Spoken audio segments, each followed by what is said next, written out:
माँ राजराजेश्वरी टेम्पल, जिसे डोखर या दुखर स्थान भी कहते हैं। तो चलिए आज मैं आप सबको लेके चलती हूँ डोखर, जो कि बिहार राज्य के मधुबनी जिले के कलुआही ब्लॉक में एक छोटा सा गांव है। यह जिला मुख्यालय मधुबनी से 12 किलोमीटर उत्तर की ओर स्थित है। मधुबनी झंझारपुर, दरभंगा, सीतामढ़ी, डोखर के नज़दीकी शहर है। राजनगर रेलवे स्टेशन डोखर के सबसे नज़दीकी रेलवे स्टेशन है। वैसे Madhubani railway station, Jaynagar railway station ऐसे रेलवे स्टेशन हैं जिन तक नज़दीकी शहरों से पहुंचा जा सकता है और यहां आप जयनगर, मधुबनी और दरभंगा से बस से भी आ सकते हो। अब मैं आपको इस मंदिर के बारे में कुछ खास बातें बताती हूँ। बताया जाता है कि 1100 ईस्वी पूर्व राजनगर प्रखंड के महरेल निवासी रूपी उपाध्याय को मां भगवती ने स्वप्न दिया कि मैं डोखर गांव स्थित चंद्रभागा नदी में विराजमान हूँ। स्वप्न के आधार पर चंद्रभागा नदी में खोजा गया तो बहुत सारे कमल के फूलों के बीच में साक्षात मां भगवती राजराजेश्वरी की प्रतिमा मिली। ये नदी वही चंद्रभागा नदी है जिसमें माता की प्रतिमा मिली थी और अब इसे गौरी कुंड के नाम से भी जाना जाता है। इसी कुंड के नीचे एक शिवलिंग भी स्थापित है और इसी कुंड से जल लेकर यहाँ के देवी देवताओं को चढ़ाया जाता है।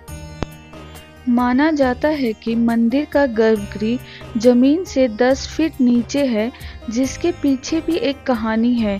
प्रतिमा मिलने की खुशी में स्थानीय लोग नदी से निकालकर घाट के सामने ही पूजा अर्चना करने लगे। बाद में पंडितों के सुझाव से इसी स्थल पर गर्भगृह बना दिया गया। अब चलिए माता के गर्भगृह में चलते हैं। मंदिर के गर्भगृह के प्रवेश द्वार पर एक शिलालेख है जिसे आज तक कोई नहीं पढ़ पाया है। यहाँ तक कि देश विदेश के पर्यटक भी नहीं पढ़ पा रहे हैं। इस मंदिर के गर्भगृह के अंदर माता पार्वती की मूर्ति और शिवलिंग स्थापित है। यहाँ सिद्धिपीठ और शक्तिपीठ होने के कारण दूर दूर से और देश विदेश से श्रद्धालु भी पूजा करने के लिए आते हैं और सालों भर यहाँ पूजा अर्चना होती है। 1300 ईस्वी में दरभंगा महाराज के शिष्य महेश ठाकुर मंदिर में दर्शन के लिए आए। इसके बाद उनके द्वारा मंदिर का निर्माण कराया गया।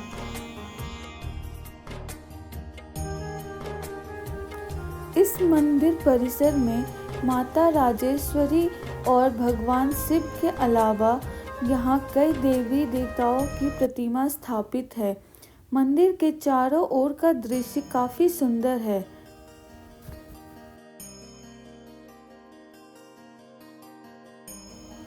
माना जाता है कि मंदिर के सामने बाएं दिशा में जो पीपल का पेड़ है वो उन्हीं रूपी उपाध्याय जी की जीवित समाधि स्थल है।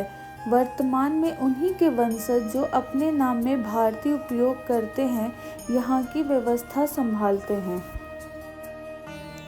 ठंडी हो या गर्मी, आरती प्रतिदिन सुबह 4 बजे और संध्या के 8:30 बजे निर्धारित समय पर ही होती है। इस मंदिर परिसर में चारों तरफ छोटी छोटी मंदिर बनाए गए हैं जिसमें शिवलिंग और कुछ अन्य देवी देवताओं के मूर्ति स्थापित हैं।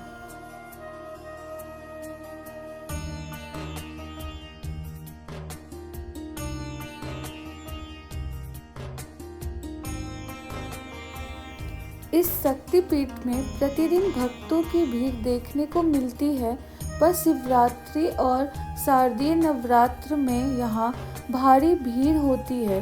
विजयदशमी को होने वाली विशेष पूजा आयोजन में बड़ी संख्या में श्रद्धालु जमा होकर राजराजेश्वरी की पूजा कर गाजे बाजे के साथ भजन कीर्तन करते हुए घंटे, घड़ियाल, ढोल, नगाड़े के साथ नीलकंठ पक्षी के दर्शन को निकलते हैं और जहाँ वो पवित्र पक्षी दिख जाता है वहाँ पूजन कर वापस मंदिर लौट आते हैं।